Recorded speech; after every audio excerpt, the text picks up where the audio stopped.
welcome to my presentation I call The Bad Friend, my capstone. Okay, so I'm going to go over the small concept ideas with what I described earlier with the play, the target audience, the process of creating the script, the set design, and the costumes, and my overall idea with how I want this play to start. So, as I stated before, this is a story of a friend who doesn't understand boundaries. But also, there is more of a deeper connection between these two characters. This is between two boys, Barry and Andrew. And with Barry and Andrew, one friend wants to be left alone, wants to binge on a good drama or two. We've all been there before. Andrew doesn't understand that. So, let's get into it. This will be for those who have gone through those rough friendships in most cases. Like I said before, it is something that we all can and emotionally and relatably can relate to in many and all instances in and out of our lives. And sometimes this is something that we unfortunately will have to deal with. Some friends don't understand boundaries, some friends do. This one's for those who don't.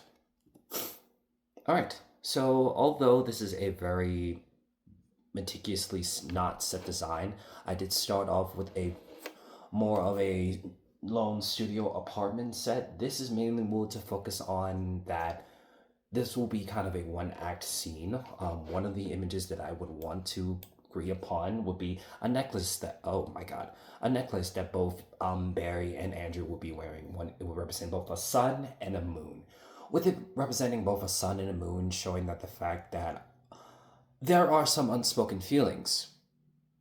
There's always some sense of drama when you're realizing there's unspoken feelings between two friends.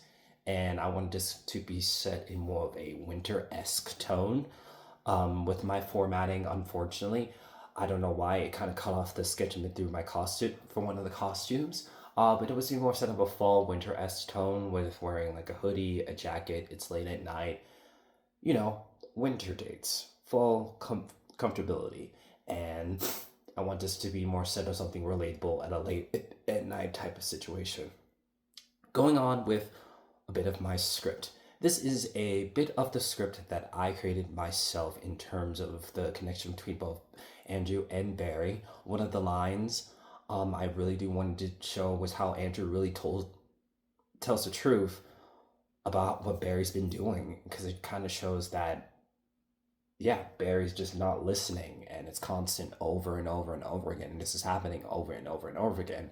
But this is something that many people would not really understand from first glance in terms of reading this play. Just believe this happens in one instance. But as when the play will be continuing to be produced over time, it will show that there's more people, there are more than meets the eye. And that is what I want to give off the illusion that it's not just a run off one scene. This run off one scene for the play can evidently show more into the story, that they're more than just friends. They're friends who have feelings, unprecedented feelings for each other. Which is it's a very unique story that, although it never is really much touched upon in most one script, one scene dramas. And I wanted to do this for my one scene script drama. Going into the next bit will be my set plan and production. Going from like back to forward, not down up. This play will be wanting to be creating something from the heart as a beginning writer. My writing is more from the heart and in most of my own instances and decisions. I wanted to create this play to have people who understand and can relate to the bad friendship situation that the other friend in the end. One second, I'm about to sneeze. I apologize for that. For the bad friend instance and situation, and allowing them to really tell them and respecting boundaries. Most friendships don't respect that. Most friends do not respect boundaries of the other person, and it evidently can be shown in most weird ways by constantly invading things like their love life or their normal life or forcing them to be with people that they think that would feel more comfortable for them. And I use the word comfortable because it's comfortable because it makes them feel like, oh, they helped, but evidently they didn't. Because in most cases, when when you want to be with somebody, you know when you want to be with somebody.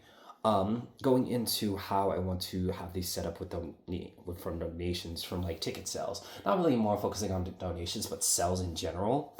With the sales, hopefully, if be a one-off play that numerous people will want to see it in different other theater productions. So as time goes on, I want the play to continuously grow into other bigger theater communities.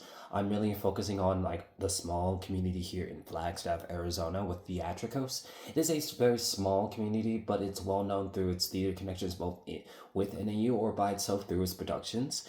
And it will really help with bridging up the beginning parts of the production processes, such as spacing, blocking in the beginnings, and then when hopefully I will have time for people to read my script and have a better understanding of the envision and the imagination.